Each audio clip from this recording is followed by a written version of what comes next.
Día 23. La pregunta acerca del sentido del sufrimiento. Es la pregunta acerca de la experiencia de la falta de sentido, pues justamente en esa experiencia consiste el verdadero sufrimiento. ¿Qué sentido tiene la experiencia de lo sin sentido? ¿Tiene esa pregunta algún sentido? Es seguro que no apunta hacia ningún tipo de instrucciones para conseguir experiencia. El sufrimiento es el límite de la praxis. El sufrimiento es aquello contra lo cual yo, al menos de momento, nada puedo hacer. La réplica de quien, hablando del sentido del sufrimiento, afirmase que debe ser combatido allí donde se dé, justifica de hecho el sufrimiento y no debe ser tenida en cuenta como tal réplica, porque no se pregunta cómo podemos disminuirlo, sino qué sentido tiene aquella situación en la que todos nuestros esfuerzos para disminuirlo o evitarlo llegan a un límite. Todos experimentamos alguna vez tales situaciones. Los esfuerzos humanos llegan a su fin y sucede lo que no queremos. El tema sentido del sufrimiento es idéntico al tema sentido de lo que no queremos, de lo que nadie puede querer para sí mismo. Miedo ante el sufrimiento. Si alguien, de quien se pudiera suponer que sufre menos que otros, hablase sobre el sufrimiento, se le podría objetar: para ti es fácil hablar, deberías antes pasar por una situación de verdadero sufrimiento. Se te acabaría entonces el discurso. Pero esta no es tampoco una réplica razonable, pues si yo sufriera de manera extrema por un instante, me encontraría entonces, de hecho, en una situación en la que nada podría decir sobre el sentido del sufrimiento. Con todo, cuando hablamos del sufrimiento, no lo hacemos necesariamente como un ciego pudiera hablar del color. Es decir, no hay límites exactos entre sufrir y no sufrir. Y no los hay porque al hombre, como dijo Tomás Hobbes, el hambre futura ya le convierte hoy en un hambriento. Tenemos miedo del sufrimiento y ya ese mismo miedo es sufrimiento. Si yo estuviese hablando de un dolor físico que en este momento no tengo o que quizás no he tenido nunca, entonces hablaría como un ciego habla del color. Pero el sufrimiento es algo distinto del dolor físico. El temor ante el dolor físico es, con frecuencia, peor que el propio dolor. Y siendo esto así, el miedo ante el sufrimiento es con frecuencia miedo del miedo. El temor ante la muerte no es en realidad miedo a estar muerto, sino miedo ante la situación en la que mi corazón se llenará del máximo temor. Sufrir es un fenómeno complejo. El dolor físico, el malestar, la sensación de desagrado no son desde el principio idénticos al sufrimiento. Hay un grado moderado de dolor físico que de ningún modo podemos denominar sufrimiento, pues tiene en la coherencia total de la vida un sentido claramente conocido, una función biológica. Y lo aceptamos sin objeción. El hambre, por ejemplo, tiene el sentido de mover a un ser vivo a que se preocupe por la comida. Una sensación aguda de hambre no supone ningún sufrimiento para el que sabe que dentro de 5 minutos se sentará ante una mesa bien provista. Sin embargo, la misma hambre es un sufrimiento para otra persona que sabe que en un tiempo razonable no va a tener nada que comer. Al hambre se le junta el miedo de un hambre mayor. El hambre pierde su sentido funcional allí donde ella es el mejor cocinero, es decir, cuando es muy grande. Se convierte entonces en sufrimiento. A partir de un cierto grado de intensidad, el dolor corporal como tal es ya sufrimiento, es decir, cuando devora todas las perspectivas positivas o negativas de futuro. si ese dolor se va de una manera notablemente perfecta. Los dolores y desaparecidos gustan en cuanto tales. Nada se tiene ya contra ellos, solo queda la alegría de que han pasado. El mal moral pasado. Por el contrario, sigue siendo mal y es objeto de pesar. Decía más arriba que el mecanismo del dolor tiene ante todo un sentido biológico, precisamente el de estimular una actividad. Si consideramos el dolor en un puro plano fisiológico, como mecanismo fisiológico y no dentro de la vida orgánica, es claro que solo dura y actúa durante el tiempo y con la intensidad que exige su función biológica. Si solo cupiera considerarlo de ese modo, un enfermo incurable no debería sentir ya ningún dolor, porque el dolor no desempeñaría en él, en la práctica, ninguna función. Sin embargo, el dolor continúa actuando, despliega una vida propia, llega a ser un cuerpo extraño en el ser. En lugar de estimularnos a una actividad, nos condena a la pasividad. En este sentido hablamos aquí del sufrimiento. Allí donde no se acierta a integrar una determinada situación dentro de un contexto de sentido, allí comienza el sufrimiento. El término alemán sufrimiento tiene de manera análoga a sus términos correspondientes en otras lenguas un doble sentido. Significa tristeza, infelicidad, desagrado y también sencillamente pasividad. O por decirlo a la moda, frustración. La pregunta acerca del sentido del sufrimiento es, ante todo, una pregunta paradójica. Ella misma es expresión de sufrimiento, de ausencia indudable del sentido del actuar, y se atraviesa en el camino de su propia respuesta, la obstaculiza. Apenas es posible darle una respuesta teorética, pues tal pregunta quedaría resuelta si desapareciera, pero no desaparece porque se resuelva. Los amigos de Job, con sus respuestas teoréticas, solo consiguen irritarle. Dios no responde a sus preguntas, sino que le hace callar. El sufrimiento en la sociedad moderna y en la sociedad primitiva. La sociedad moderna, tanto en Occidente como en el Este, también silencia la pregunta sobre el sufrimiento, pero de una manera distinta, es decir, suprimiéndola. La sociedad moderna concentra sus esfuerzos en la evitación y en la disminución del sufrimiento y, por cierto, tratando de evitarlo no solo de una manera indirecta, sino directa, como es eludiendo su interpretación. Los métodos y técnicas para evitar el sufrimiento tienen, sin embargo, por desgracia, efectos paradójicos.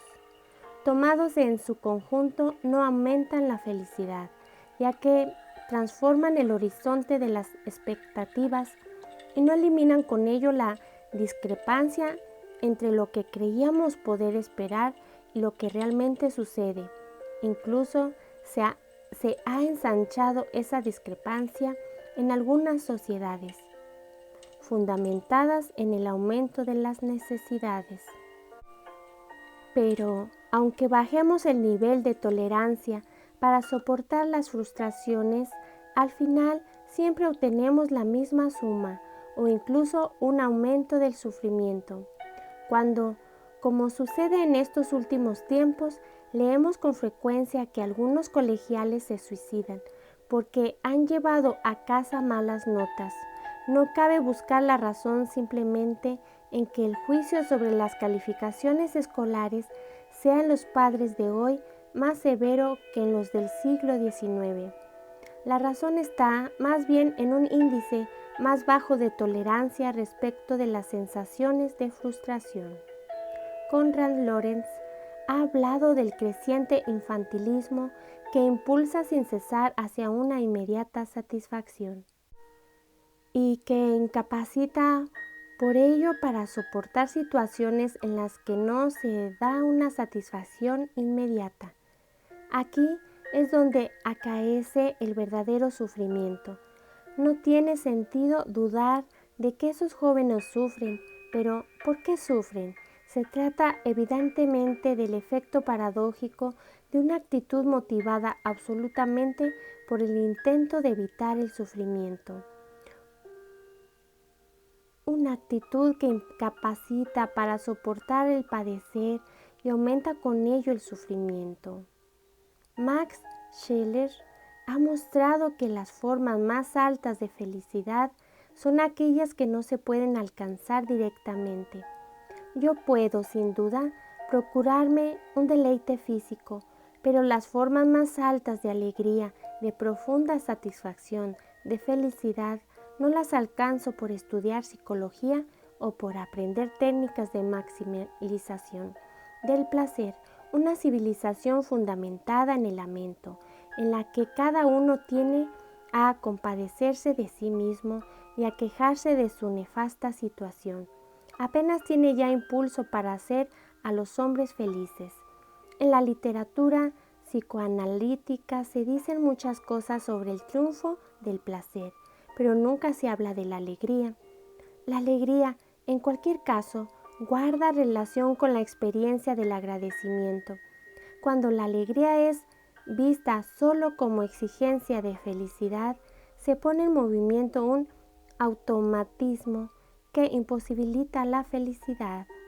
Se podrá, en efecto, hablar siempre de exigencia de felicidad, pero no se puede cumplir con esa exigencia porque ella misma obstaculiza su realización. Cuando se utilizan malos psicofármacos para suprimir molestias normales, para evitar sensaciones de malestar, para disminuir todo temor o nerviosismo, disminuye también, lógicamente, la intensidad de la felicidad.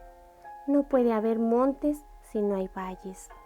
En las sociedades primitivas, a las que ciertamente no podemos retornar, pero a las que debemos referirnos como sustrato de nuestras reflexiones, hay dos figuras relacionadas con el sufrimiento que nosotros hemos perdido. En ellas se cuenta con el sufrimiento que desarrolla su rol, su función. Dicha función hace posible transformar, hasta cierto punto, el propio sufrimiento en actividad, ya que cada rol exige del que lo desempeña un cierto rendimiento. El mendigo, por ejemplo, en las sociedades primitivas y aún hoy en bastantes sociedades islámicas, no es simplemente el socialmente fracasado que debe estar siempre mirando dónde poder quedarse, sino que desempeña un papel. Dicho papel pide una vestimenta adecuada, ciertas formalidades que el mendigo debe decir, etc. Lo suyo no es solo aceptar lo que le dan, es decir, no ser solo receptor de la beneficencia pública, sino que él también tiene algo que dar. El mendigo promete rezar por aquel que le da algo. De ese modo, la situación de sufrimiento no es para él una pura condena a la pasividad, como ocurría entre nosotros con un náufrago que es solo objeto de auxilios, sino que él también tiene que representar su papel con la dignidad que le corresponde. Algo semejante podríamos decir de la viuda. Tras ella hay una catástrofe, más intensa aún en las sociedades primitivas, pero sobrelleva su nueva existencia, por así decir, como quien representa su rol. A ese papel le corresponde un determinado ropaje e incluso el llanto. En estos casos, el sufrimiento no es propiamente algo que no debe suceder y que si sucede, convierte al paciente en víctima, en objeto pasivo de auxilios. El sufrimiento está allí previsto. Es posible que alguien pudiera decir, es mucho mejor una sociedad que no prevé el sufrimiento, pero que se esfuerza por suprimirlo. De hecho, vivimos en una sociedad dinámica que, a diferencia de las sociedades primitivas, tiende a la abolición del sufrimiento. Pero la realidad es que una tal sociedad, con su creciente actividad, cuando llega al límite más allá del cual no puede disminuir el sufrimiento, no tiene ya nada más que decir. La oración, mi experiencia del amor de Dios. Oración de San Alfonso María Ligorio, doctor de la Iglesia. A Virgen María.